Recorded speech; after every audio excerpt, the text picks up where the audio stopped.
Thank you so much for hopping on here. I really appreciate it. I have had a lot of fun with this YouTube channel that I've been making some educational content, some performance content. Um, so, how would you like to introduce yourself?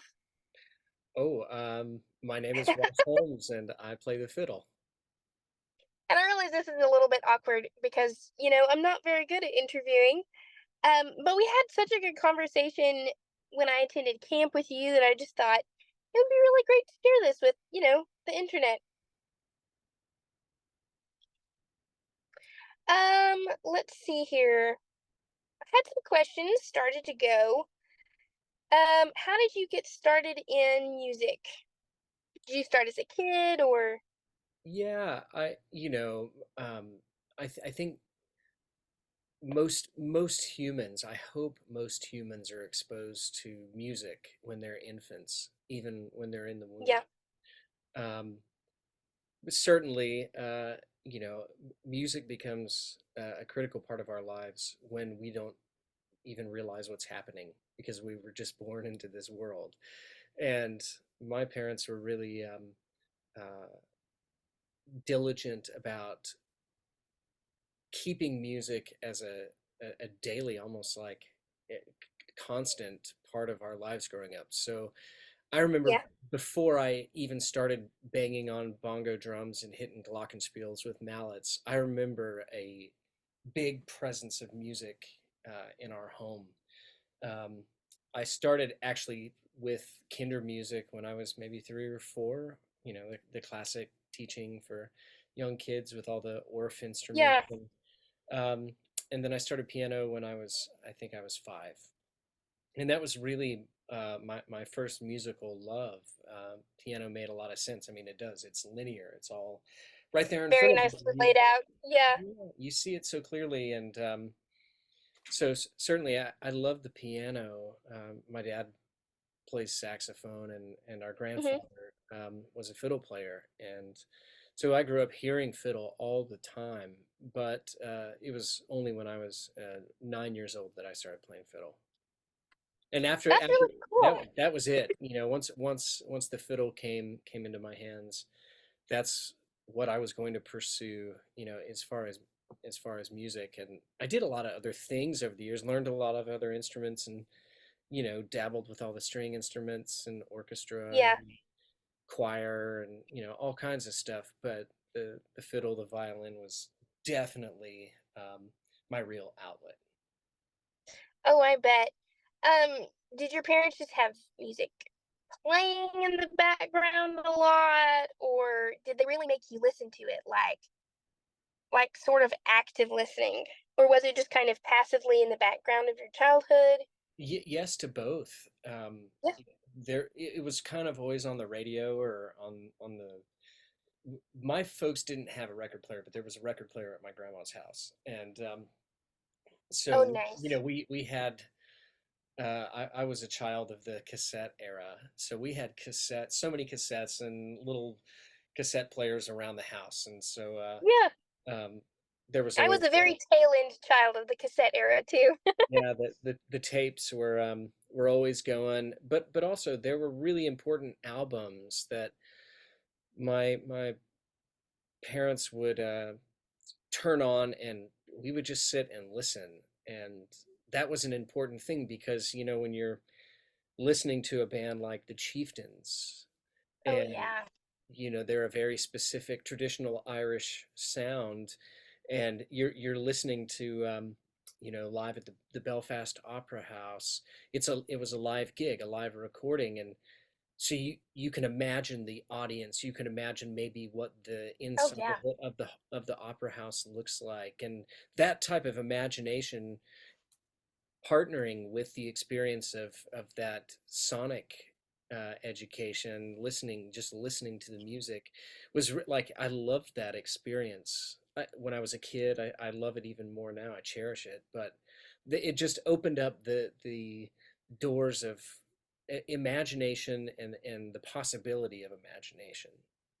Oh, yeah. I love live recordings so much. Even if you can't hear the audience, they just feel so incredibly real, and being able to hear um, the dialogue in between songs, or musicians talking to each other, is just, it's something that's super special. And I love listening to live recordings, even if they're not, the most perfect.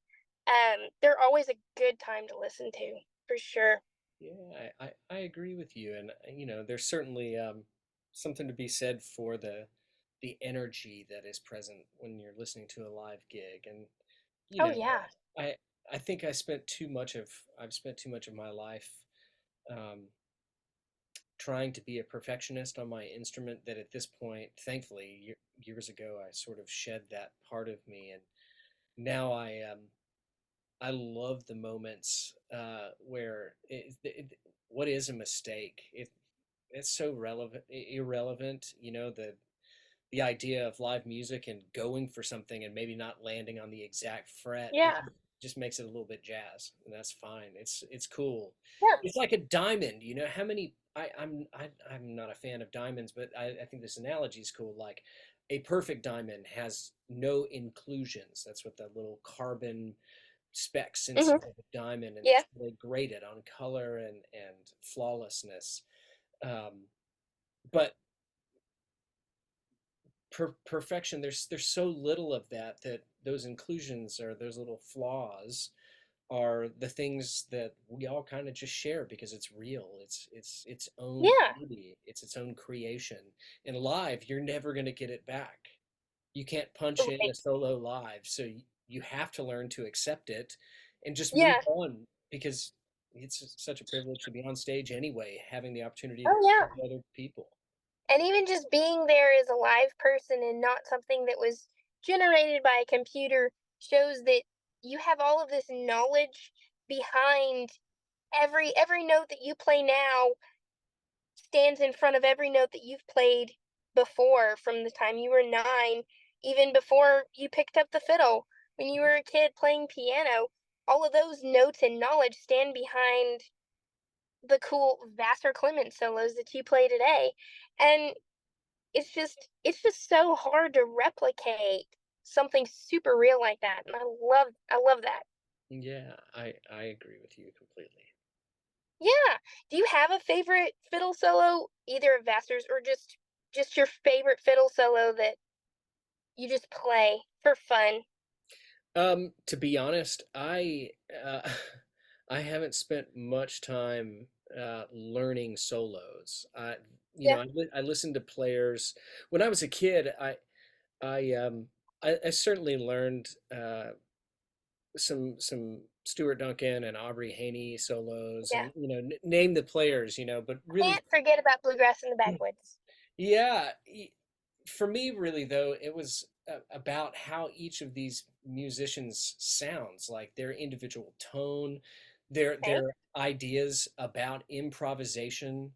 I get the importance of learning and transcribing other musicians' solos, but um, it's never really been my bag. But I do have a favorite one that I I could play you right now if I had my fiddle. I could play for you because I've listened to it so many times. It's Stuart Duncan's solo on Ricky Skaggs' album Ancient Tones, the very first track, Walls of Time, the Bill Oh, Rowan song, and it's just this. that's so good. It's so great. It's such an incredible solo, for many many reasons, and I think each time I listen, I extract something just little out of it, and it's a cool thing. I don't.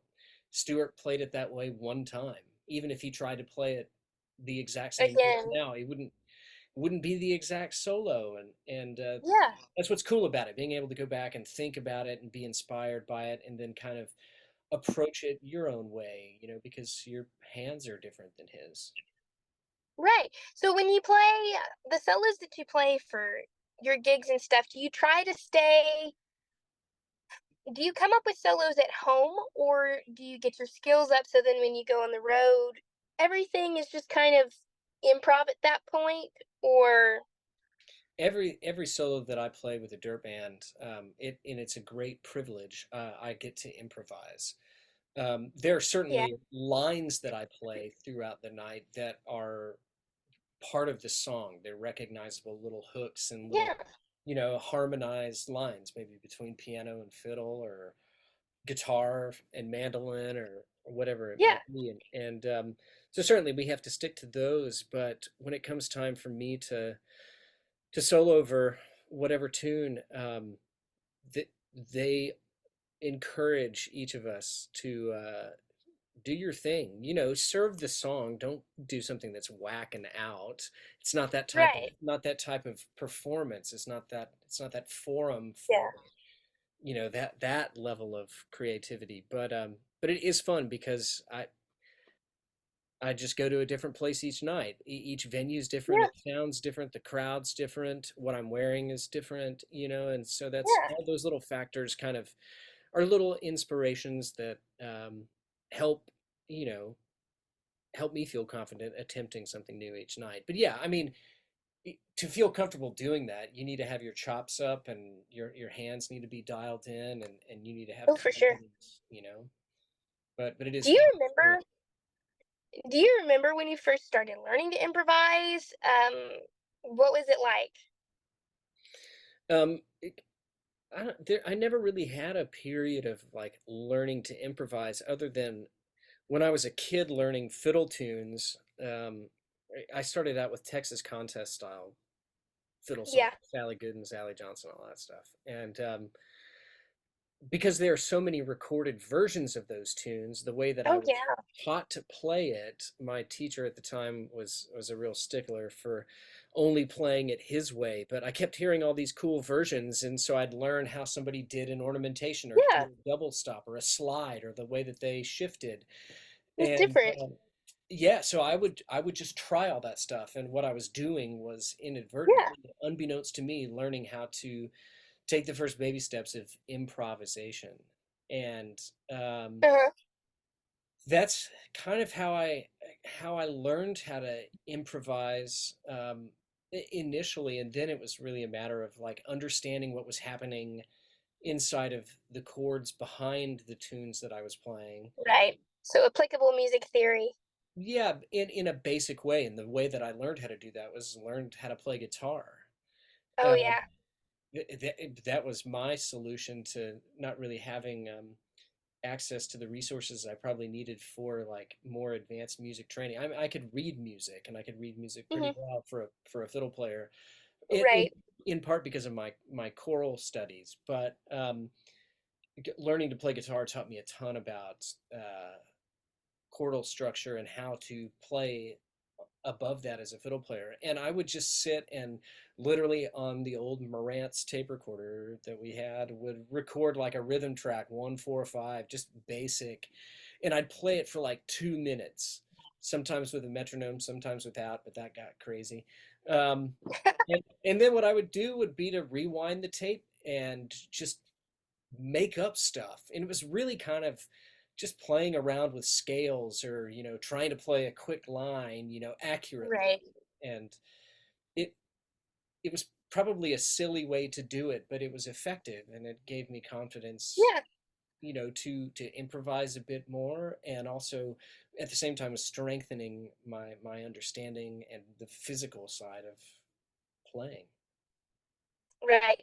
I feel like that's kind of where I'm at right now, and surprisingly, mandolin has really helped me with applying music theory that I know chordal structure wise to playing on the fiddle and giving this whole new light. This it's just a whole bunch of other things that I can do. Because I know what's possible. Um, that's many thanks to my mandolin teacher who forces me to do music theory and mandolin together on a weekly basis. Um, That's but great. I mean, it's all laid out right there for you. It's so much more visual than the violin. oh yeah, he'll say to me, "Hey, um, I need you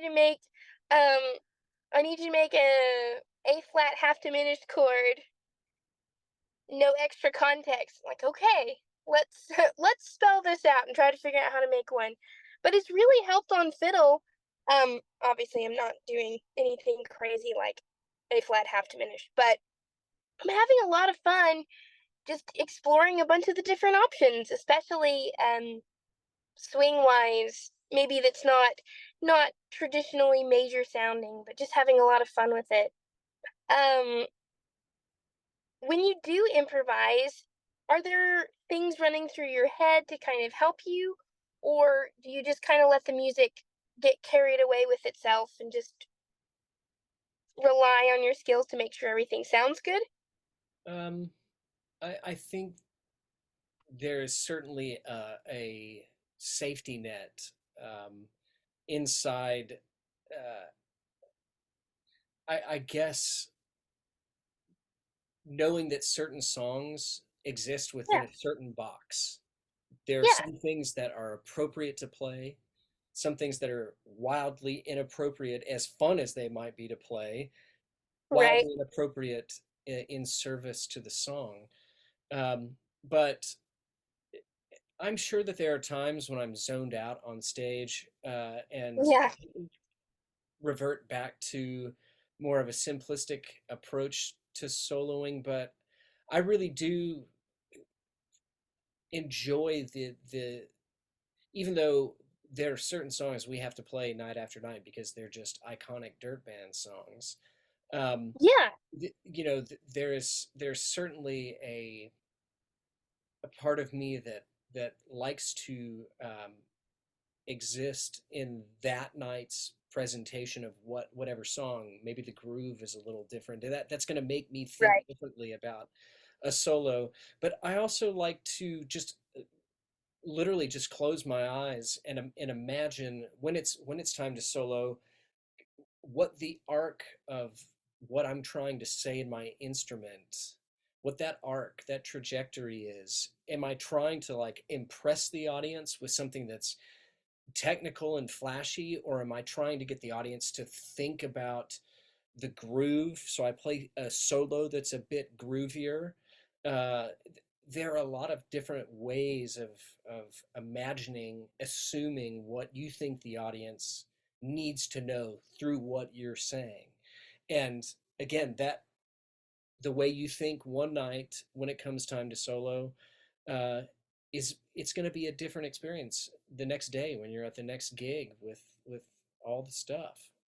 I like to just imagine uh, the opportunity um, to really just give the audience what I think they need to hear. Yeah, Whether it's something flashy or something groovy or just something simple that feels good. right. That makes a lot of sense. I really enjoy it. I really struggle with learning exact solos. I've always loved making my own thing. And I don't know if it comes out of a place of deep set creativity in my head or just deep set laziness. I don't know. But I really love learning the nuances about a style and applying those nuances to the style that I'm playing, but being free to improvise within those. It's a big box that, Yeah. the world of 90s country fiddle or new grass fiddle style or old time fiddle style. Those are pretty big boxes with lots of things that you can do with them. And I've had so much fun getting to explore those and learning signature licks to keep things moving along nicely. But it's been a great time learning those solos just so they can be my solos. Yeah, I think it's important for musicians, especially in this era, to um, not put all their musical eggs in one basket in one fiddle case. Right. Uh, I think it's important One fiddle case. I think that the well, really the need for players to be able to speak multiple musical languages at a certain level is Right. vital to musicians' survival. Like literally, as a fiddle player in Nashville, um, I think everybody gets called to play a country gig or play down on Broadway every once in a while, as well as doing a recording session and then playing a wedding and then maybe something Right. for an Irish gathering and then you got all the spots that need some hot Cajun fiddle, and then you play hymns on Sunday. Like you have to be able Yeah, to play a lot of styles relatively fluently, and it's important for musicians to listen to and absorb some of the little isms of these other oh musical yeah, languages. And it's really fun because once you have the technique down and you don't have to think about your posture, how to hold the instrument, you trust your hands. right. Um, it it opens up a lot of opportunity for creativity. It's really fun. Absolutely. So, what are some essential listening experiences that you would say fiddlers need to hear? Even if it's not necessarily an album, maybe a song off an album, but albums are fine too. Um, I mean, gosh, there are so many. Certainly all the great fiddle albums by all the players you can think of, Kenny Baker, Chubby Yeah. Wise, uh, Stuart Duncan, the 80s crowd, Stuart Oh, O'Connor, they're so good. Alison Krauss, Randy Howard. Tim Crouch Yeah, is one of my favorite all-time fiddle players. Anything that he's ever played on as a fiddle player on someone else's album or his own records, they're so killer. Um, all the old scratchy mountain grass stuff like Ralph Blizzard and yeah, eh, go all the way back to Clark Kessinger. I mean, I never get tired of listening to fiddle music, and I know I'm a total dork that way, but I just love it. I love the way it sounds, the cleanest and most polished, and the scratchiest, laziest, most full of energy. I think it's all brilliant, and uh, I really I don't have Spotify, but hopefully somebody has. If not, you should create a playlist of just literally just fiddle music, like killer fiddle music. killer fiddle music. That would be the title of the playlist. Killer fiddle music. Yeah, But yeah, there are so many. I think too, a lot of uh, the music that I've gained the most from, gleaned the most from, has nothing to do with the fiddle. You know, whether really. whether it's yeah, I think it's important to acknowledge that there's a deep relationship between string instruments and the human voice, and Right. the way that we can use emotion and inflection to drive home a point. Um, Yeah. and listening to a lot of the great singers over the years and their sense of timing and pitch, I think those are really unique and important ways to grow kind of abstractly on the Right. violin. But also, Yeah. um, I've learned a lot and been inspired by a lot of really killer steel guitar music over the years. Oh, Pedal steel yeah. has this cool opportunity to hold notes out and move through changes while a single note has been played or a Right. single strum. And we can do that on the violin with a bow stroke. We can move through Yeah. double stops. And that is a really fun way to approach fiddling. I think um, Aubrey Haney is one of those great players that has listened to a lot of steel, and it's really evident in the way that he double stops. Even a lot of the Johnny Gimbel classic albums, he Yeah. he's not as slimy and slippery as like Vassar or Aubrey Haney, but the way that he moves some of his double stops is certainly pedal steel like, very inspired by Oh, that. for sure. Yeah, so that's another cool way to just learn some Paul Franklin solos. They're hard as hell, but really fun. I'm sure it's Paul Franklin. He plays some whack intervals, but again, you can copy some of these weird out slides, just a little time Oh, and yeah. elbow grease. No frets, no boundaries. Yeah, exactly. Yeah, the fiddle is so versatile for so many different things.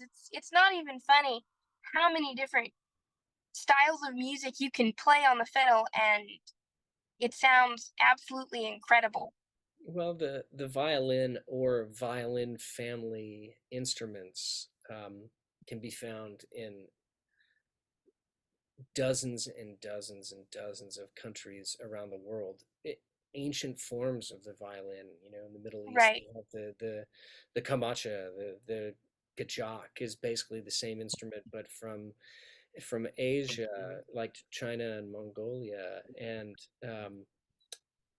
it really is incredible to see. I mean, variations of the violin as well as the banjo. I mean, they go back thousands of years, and I love how they're Yeah. still being played together today. Yeah, that is super cool. I love that. I Yeah, love learning about the history of different instruments and different styles and seeing things intertwine, and it's it really is a cool. it is a never-ending quest, and as each year goes by, more music is put out there. More music that might have been lost has been preserved. Recordings become available online Yeah. that were inaccessible in recent times, and our understanding of the actual instruments themselves increases as science advances. We're able to uncover all these secrets of Stradivari.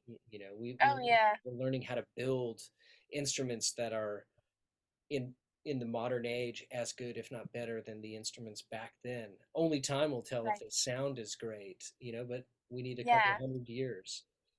So we'll miss that, but it's out there. It's you're part of this living sort of experiment. It's really exciting. Yeah. That's really cool. So I am nowhere near even remotely a peak in my career. I'm at the very bottom of that 14,000-foot mountain that is the career of being a musician. So, do you have any advice to people like me who are just starting out, um, who are maybe definitely professionals, but want to be operating at a more professional level? What's some tips that you might have for us?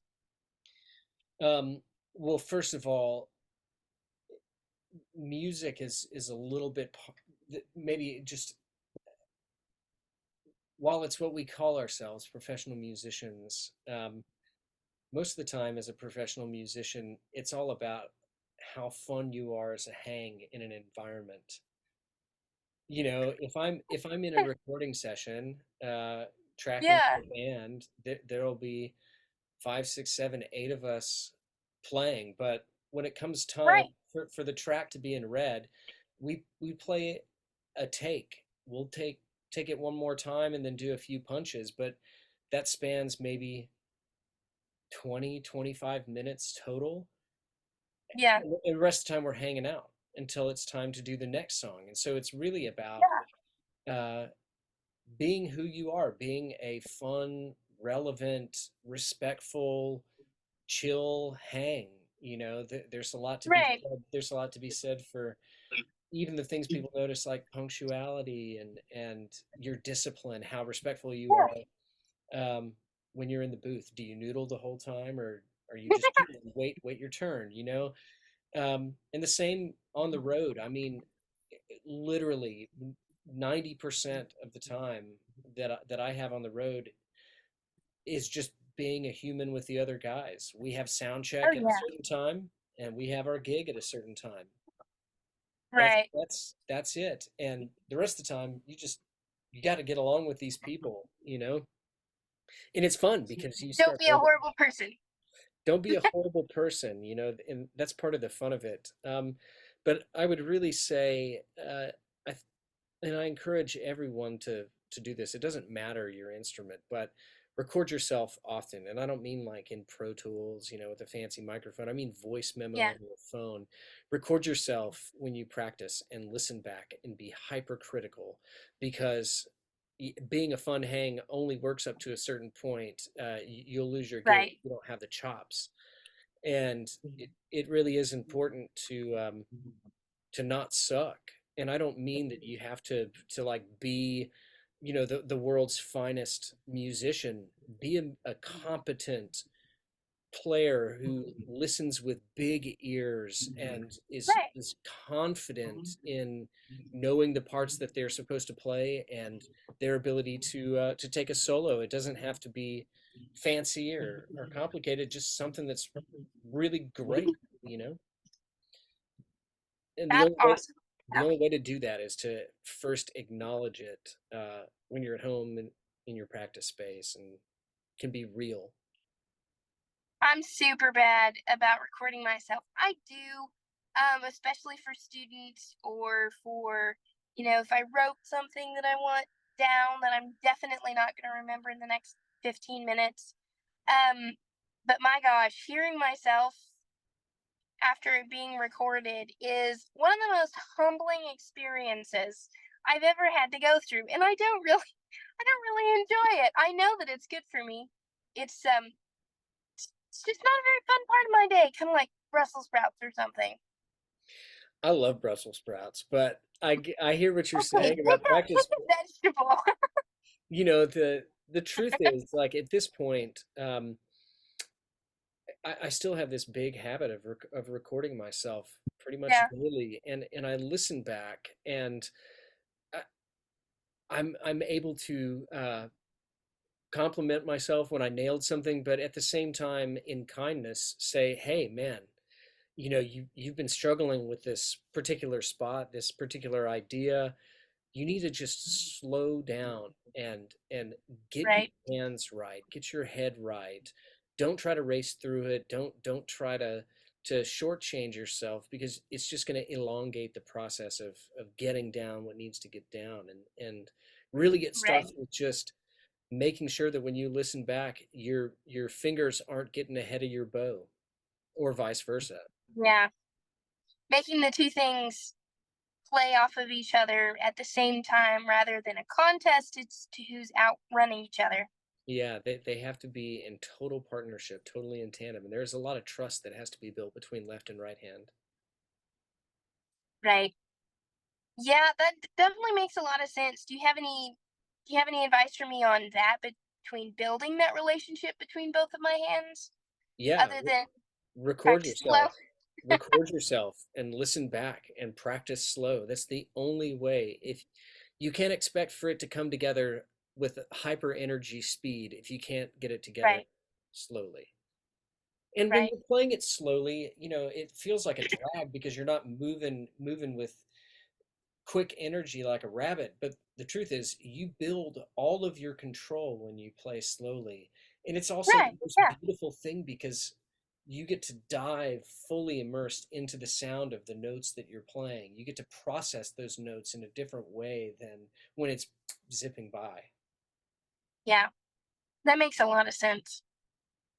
It's it does, and it's been from trial and error. I've practiced incorrectly. I did for way too long. And I had to have other musicians of other disciplines and instruments like encourage me to think differently about how I practiced. Be more efficient. Yeah. Yeah, totally. And again, I just love the sound of the instrument, so it's never really like twisting my arm to get my fiddle out to play. Oh, yeah. Yeah, I can imagine. Well, I'm about to run out of time on this Zoom. I don't have quite enough Zoom students to pay for the monthly thing, so I have that nasty 40-minute limit. But this has been so much fun, Ross. Thank you so much. I really appreciated it. Thank you for having me. It's been a really fun conversation, and hopefully we'll be back Oh out of your way before too long and won't have a delayed sound check. yeah. You guys were definitely the tightest band I've seen this year. Awesome. Um Thank you. and you looked like a good hang. Everyone looked like they were having so much fun on stage. They just looked like It looked like they were having the best day ever, even though I know that maybe y'all weren't.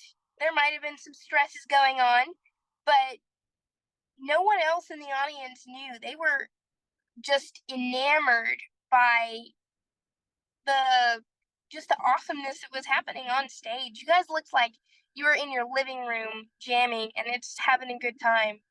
That's what the dirt band does best, and Yeah, I love every minute of it.